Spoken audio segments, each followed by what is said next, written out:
ಕೇರಳ ಕೊಡಗಿನಲ್ಲಿ ಜೋರಾದ ಮಳೆ ಆರ್ಭಟ. ಮಂಡ್ಯದ ಕೆಆರ್ಎಸ್ ಡ್ಯಾಂಗೆ ಒಳಹರಿವು ಹೆಚ್ಚಾಗಿದೆ.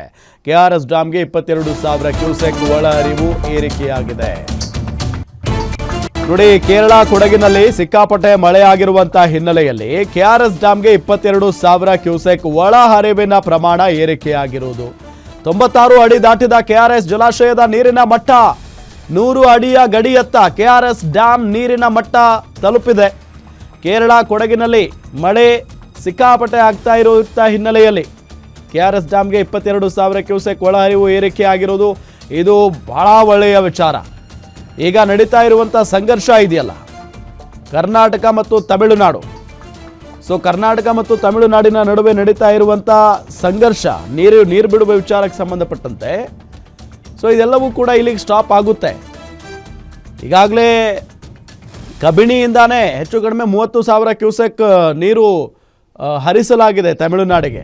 ಇದರ ನಡುವೆ ನಮ್ಮ ಕೆಆರ್ಎಸ್ ಡ್ಯಾಮ್ ನೀರಿನ ಮಟ್ಟ ಏರಿಕೆ ಆಗಿದೆ ಅಂತ ಅಂದರೆ ಇದು ನಮ್ಮ ಬೆಂಗಳೂರು ಮೈಸೂರು ಭಾಗದ ರೈತರಿಗೆ, ಜೊತೆಗೆ ಕುಡಿಯೋ ನೀರಿಗೆ ಇನ್ನು ಮುಂದೆ ಸಮಸ್ಯೆನೇ ಇಲ್ಲ.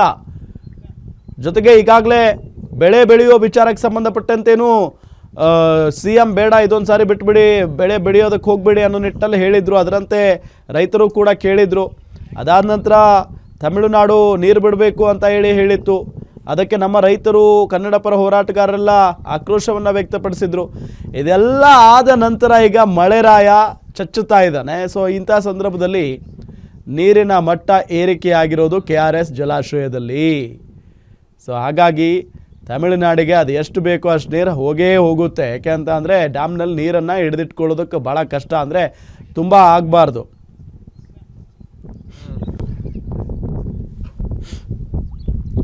ಇದೇ ವಿಚಾರಕ್ಕೆ ಸಂಬಂಧಪಟ್ಟಂತೆ ಡೀಟೇಲ್ಸ್ ಕೊಡ್ತಾರೆ ನಮ್ಮ ಮಂಡ್ಯ ರಿಪೋರ್ಟರ್ ರಾಘವೇಂದ್ರ ಸಂಪರ್ಕದಲ್ಲಿದ್ದಾರೆ. ರಾಘವೇಂದ್ರ, ಫೈನಲಿ ಈಗ ಇರ್ಬೋದು ಬೆಂಗಳೂರು ಮೈಸೂರು ಭಾಗದಲ್ಲಿ ಮಳೆ ಆಗದೇ ಇದ್ರೂ ಕೂಡ ಕೇರಳ ಮತ್ತು ಕೊಡಗಿನಲ್ಲಿ ಮಳೆ ಆಗಿದ್ದಕ್ಕೆ ಕೆಆರ್ಎಸ್ ಜಲಾಶಯ ನೀರಿನ ಮಟ್ಟ ಏರಿಕೆ ಆಗಿದೆ ಅನ್ನೋದು ಗೊತ್ತಾಗ್ತಾ ಇದೆ.